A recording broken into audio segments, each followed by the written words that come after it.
श्री सद्गुरु महाराज की जय। पूज्य गुरुजन, श्रेष्ठ विद्वतजनों तथा वंदनीय माताएं, स्वरूपतः हम और ईश्वर अर्थात जो चीज़ हम हैं वही ईश्वर है। जो तत्व ईश्वर हैं वही तत्व हम हैं। जैसा स्वरूप ईश्वर का है वैसा ही स्वरूप हम लोगों का है।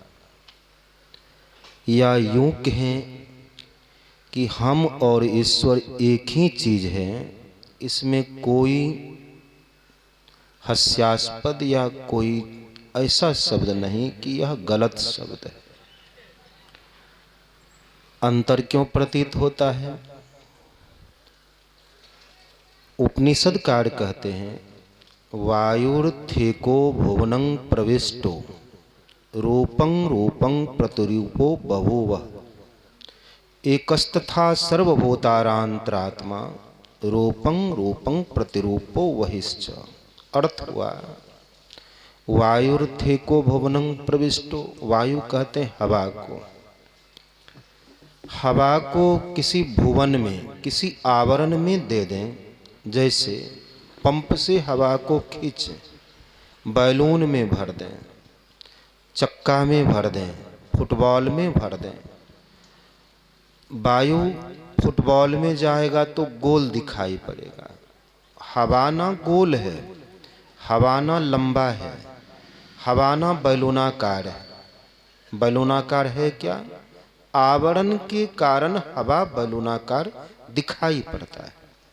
और आवरण के कारण भीतर की जो हवा है, हवा तो स्वच्छंद है, ना हवा में सुगंध है ना दुर्गंध है। हवा दुर्गंध होकर प्रवाहित हो तो हवा में दुर्गंध ही आ जाती है। कहीं सुगंधी से हवा बहे तो हवा में सुगंध ही आ जाती है। गर्मी के दिनों में गर्मी से हवा गर्म हो जाती है और ठंडी के दिनों में ठंडी से हवा ठंडी हो जाती है।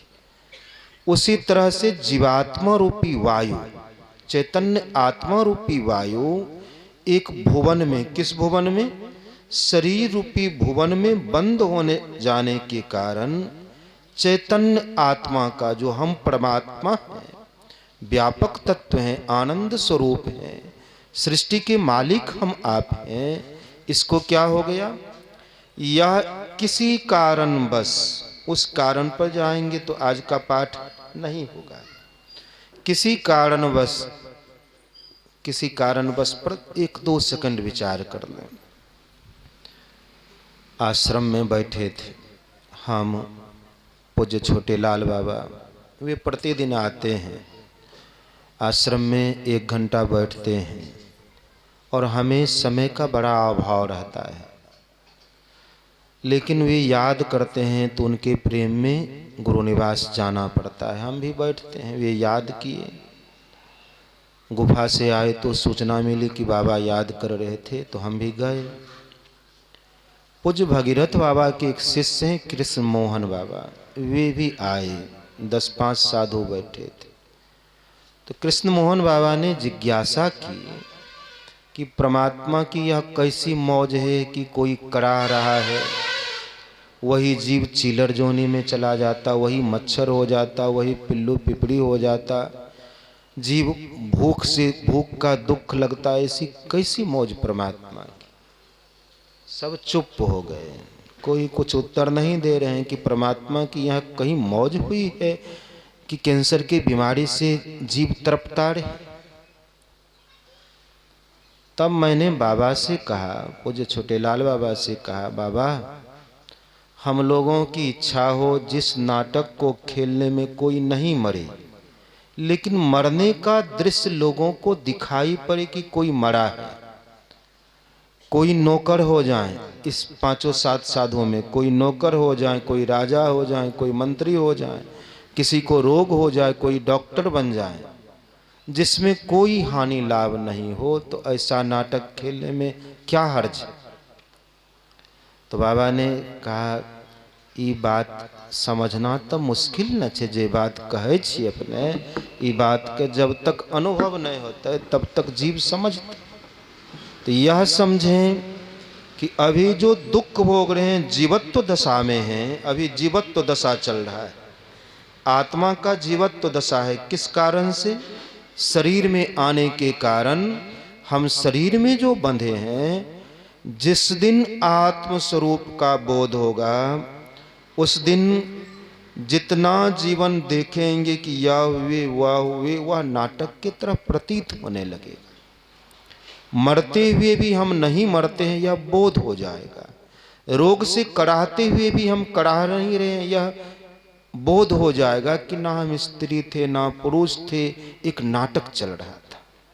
तो परमात्मा का यह नाटक है, यह सृष्टि।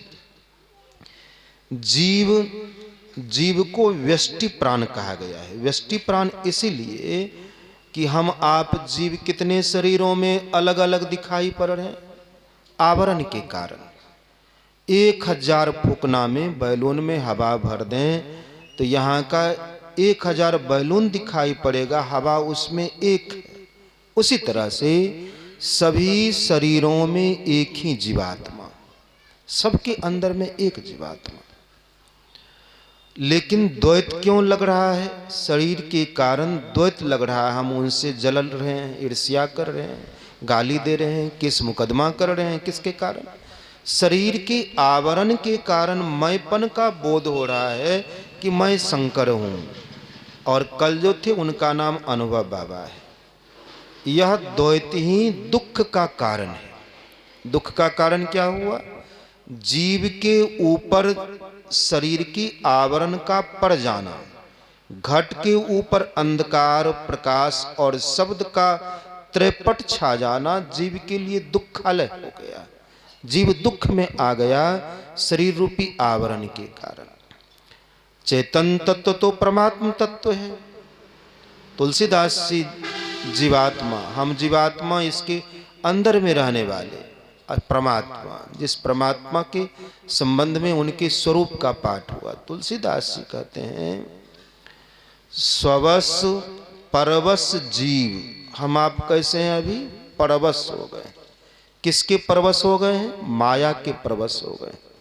मोह अज्ञानता के कारण प्रकृति के अधीनस्थ हो गए हैं। अर्थात सूर्य को बनाने वाला, पृथ्वी का निर्माण करने वाला, इस शरीर को रचने वाला, इस शरीर के अंदर में एक कारागार में पड़ गया है। अब जिस तरह से प्रकृति नचाती है, हम बाघ सिंह वैसा नाचते। किस कारण से? प्रकृति अधीनस्थ हो जाने के कारण से, शरीर में आबद्ध हो जाने के कारण से हम लाचार हो गए हैं।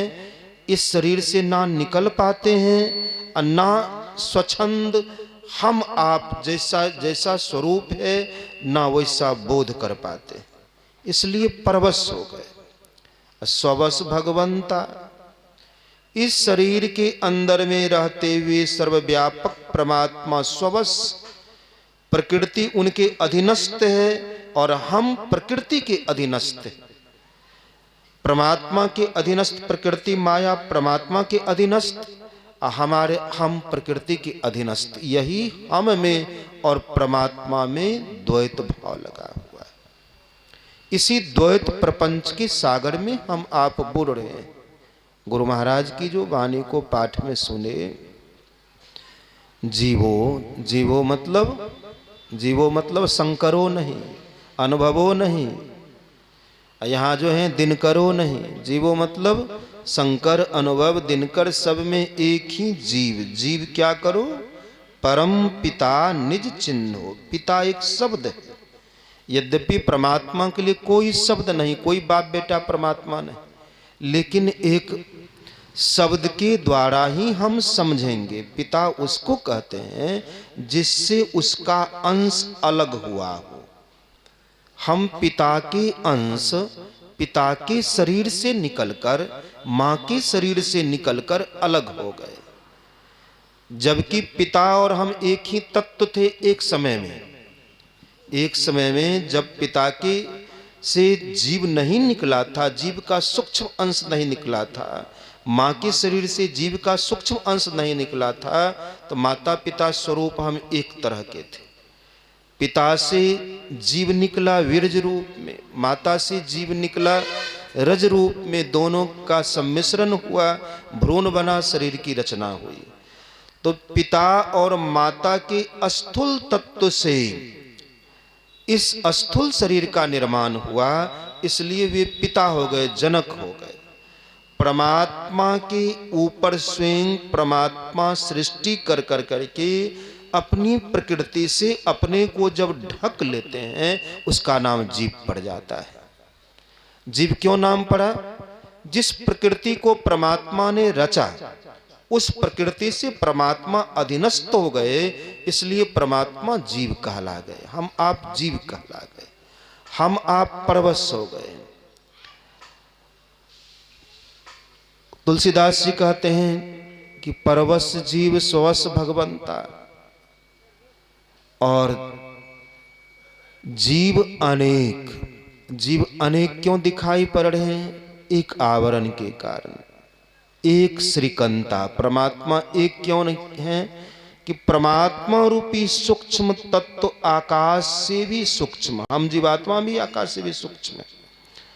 जीवात्मा हम ऐसी सूक्ष्म है कि मरते हुए भी मुर्दा से अलग नहीं होते हैं। समष्टि प्राण, मरने पर भी हमारा चैतन्य मुर्दा में समाहित है अंश रूप में। लेकिन इस विद्या को जब तक अंदर में प्रवेश नहीं करेंगे, ना हम ठीक से बोल सकते हैं और ना इसको समझ सकते हैं कि नहीं निकले तो जीव कौन निकला। इस विद्या को जानना बड़ा कठिन है। जीव निकला भी नहीं, जीव निकला भी, दोनों बात। समष्टि प्राण मुर्दा में भी है, लकड़ी में भी है, सर्वव्यापक आग में भी है, आग जो धधक रहा है उसमें भी आत्मा है, और जीव निकल कर करके दूसरे जोनि को भी प्राप्त किया, उसका नाम व्यष्टि प्राण है। जब साधना में ऊपर उठेंगे तो यह सब बोध अंतराकाश में होगा। अभी जो कहने सुनने का विषय है वह यह है कि हम जीवात्मा और परमात्मा एक तत्व हैं।